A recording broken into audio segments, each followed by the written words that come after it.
अस्सलाम वालेकुम, कैसे हैं आप सब? उम्मीद है आप सब खैरियत से होंगे। आप सबका वेलकम है रूहानी पाथ पर। तो जनाब, आज की वीडियो में मैं आपको साइंस बताने वाली हूँ, जिससे आपको ये पता चलेगा कि जनाब आप सरेंडर स्टेज पर हैं या फिर नहीं। क्योंकि बहुत सारी डीएफ ऐसी हैं जो मुझसे सवालात करती हैं, और बहुत सारे उनके जो सवालात होते हैं, उनमें ये सवाल बहुत ज़्यादा कॉमन होता है कि हम सरेंडर स्टेज पर हैं या नहीं।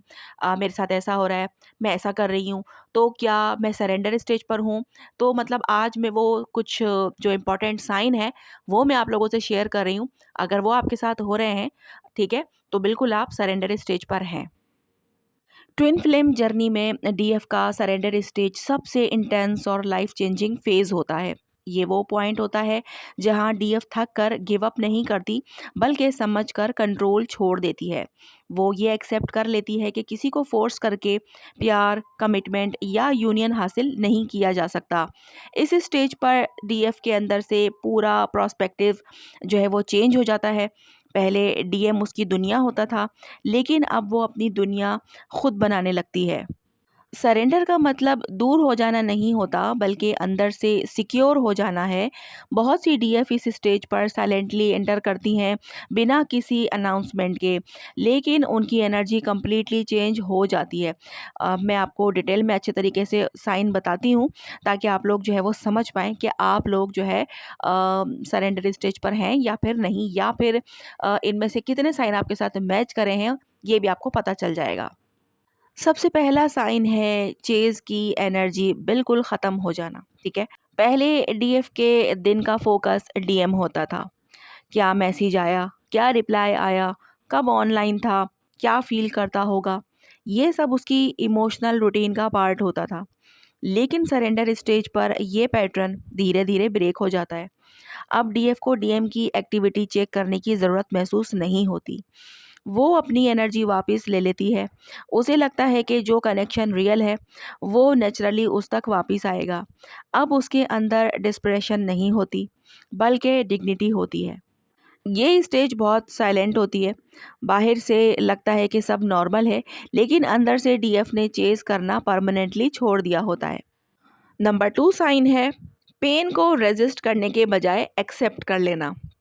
यानी कि डीएफ पहले अपने दर्द से भागना चाहती थी, डिस्ट्रैक्शंस, ओवरथिंकिंग या डीएम से आंसर्स लेने की कोशिश करती थी। लेकिन सरेंडर स्टेज पर वो अपने पेन को फील करती है और एक्सेप्ट भी करती है। वो समझ लेती है कि ये जर्नी उसे स्ट्रांग बनाने के लिए है। अब वो अपने इमोशन से फाइट नहीं करती, बल्कि उनको अंदर से प्रोसेस करती है। इस एक्सेप्टेंस की वजह से उसका पेन धीरे-धीरे हील होने लगता है। ये वो मोमेंट होता है जब डीएफ को रियलाइज़ होता है कि हीलिंग डीएम के थ्रू नहीं, बल्कि अपने खुद के थ्रू होती है। नंबर 3 साइन है डीएम को ब्लेम करना बंद कर देना। यानी कि पहले डीएफ के माइंड में डीएम के लिए कंप्लेंट्स होती थी। उसने ऐसा क्यों किया? उसने मुझे चूज़ क्यों नहीं किया? वो मुझे इग्नोर क्यों करता है? सरेंडर स्टेज पर ये ब्लेम डिसॉल्व हो जाता है।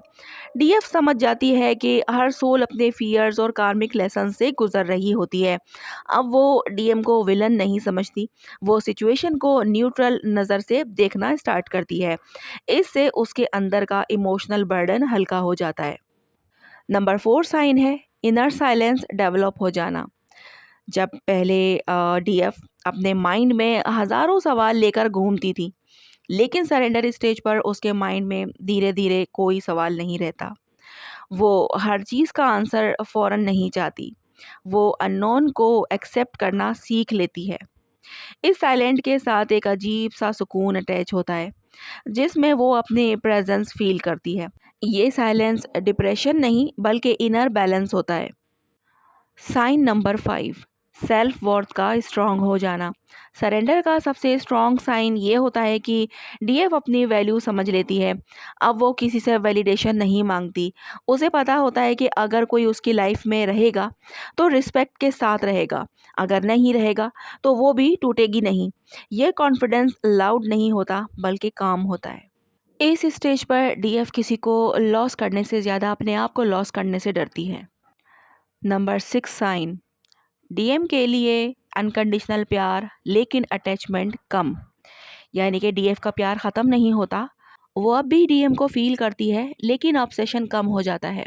वो डीएम की खुशी के लिए जेन्युइनली प्रे करती है, चाहे वो उसके साथ हो या ना हो। ये प्यार प्योर होता है, पॉसेसिव नहीं। इस स्टेज पर डीएफ समझ जाती है कि प्यार कंट्रोल नहीं करता, प्यार फ्री करता है। नंबर 7 साइन है कि लाइफ के दूसरे एरियाज़ का एक्टिव हो जाना।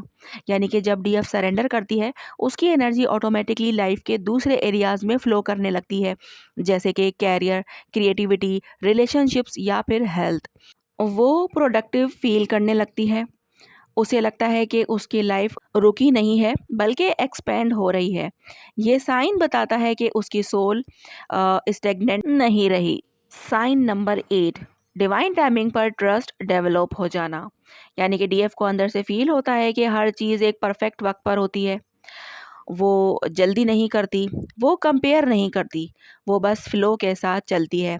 इस ट्रस्ट की वजह से उसकी एंजाइटी ऑलमोस्ट ख़त्म हो जाती है। ये ट्रस्ट फोर्स से नहीं होता, नेचुरली डेवलप्ड होता है। Number 9, energetic cord loose feel होना। यानी कि डीएफ को अंदर से फील होता है कि डीएम से जो हैवी अटैचमेंट थी वो हल्की हो गई है। अब उसका मूड डीएम के रिस्पॉन्स पर डिपेंड नहीं करता, वो अपनी इमोशनल स्टेट खुद रेगुलेट कर लेती है। इसका मतलब कनेक्शन ब्रेक नहीं हुआ, बल्कि बैलेंस हो गया है।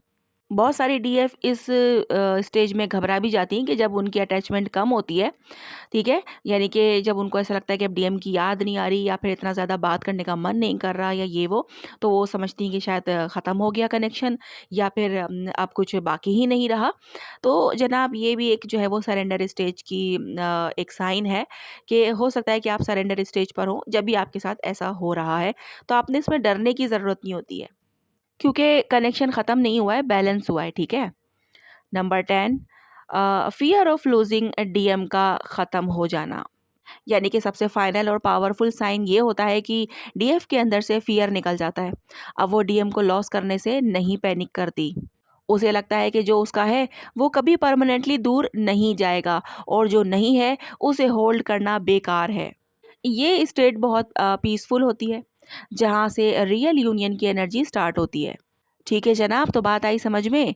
जब डीएफ सरेंडर स्टेज पर होती है तो वो थकती नहीं है, बल्कि स्ट्रांग हो जाती है। वो चेस करना छोड़ देती है, ब्लेम करना छोड़ देती है, कंट्रोल छोड़ देती है। उसका फोकस अपनी ग्रोथ, सेल्फ रिस्पेक्ट और इनर पीस पर शिफ्ट हो जाता है। डीएम के लिए प्यार रहता है, लेकिन ऑब्सेशन ख़त्म हो जाता है। ये स्टेज साइलेंट होती है, लेकिन सबसे पावरफुल ट्रांसफॉर्मेशन इसी में होती है। इसी पॉइंट से कनेक्शन में रियल बैलेंस, हीलिंग और फ्यूचर मूवमेंट स्टार्ट होते हैं। सरेंडर एंड नहीं है, असल में यहीं से जर्नी का मेच्योर फेज शुरू होता है। आई होप कि आपको क्लैरिटी मिली होगी। इन साइंस के ज़रिए आपको पता चला होगा कि आप जो है वो सरेंडर स्टेज पर है या फिर नहीं है, ठीक है? तो आपने मुझे कमेंट में ज़रूर बताना है कि आप में से कौन-कौन सरेंडर स्टेज पर है और ये सारे साइंस आपके साथ मैच हुए हैं। लेकिन जिनके साथ कुछ मैच हुए हैं और कुछ नहीं, तो इसका मतलब ये है कि अभी आपकी ये स्टेज जो है वो कंप्लीट हुई नहीं है। अभी आपने सरेंडर स्टेज को जो है वो कंप्लीट किया नहीं है। आप स्टेज में हैं, लेकिन अभी आपके लेवल्स बाकी हैं। तो जब आपके ये लेवल्स भी कंप्लीट हो जाएँगे तो बिल्कुल फिर आप सरेंडर स्टेज पर जो है वो फाइनली आ जाएँगी। ठीक है जनाब, तो कोई बात ना समझ में आई हो तो आप लोग कमेंट बॉक्स में पूछ सकते हैं, मैं बताने की पूरी कोशिश करूँगी। आज की वीडियो यहीं तक है, मिलते हैं हम लोग नेक्स्ट वीडियो में। अपना बहुत ज़्यादा ख़्याल रखिएगा और मुझे दुआओं में याद रखिएगा। अल्लाह हाफ़िज़।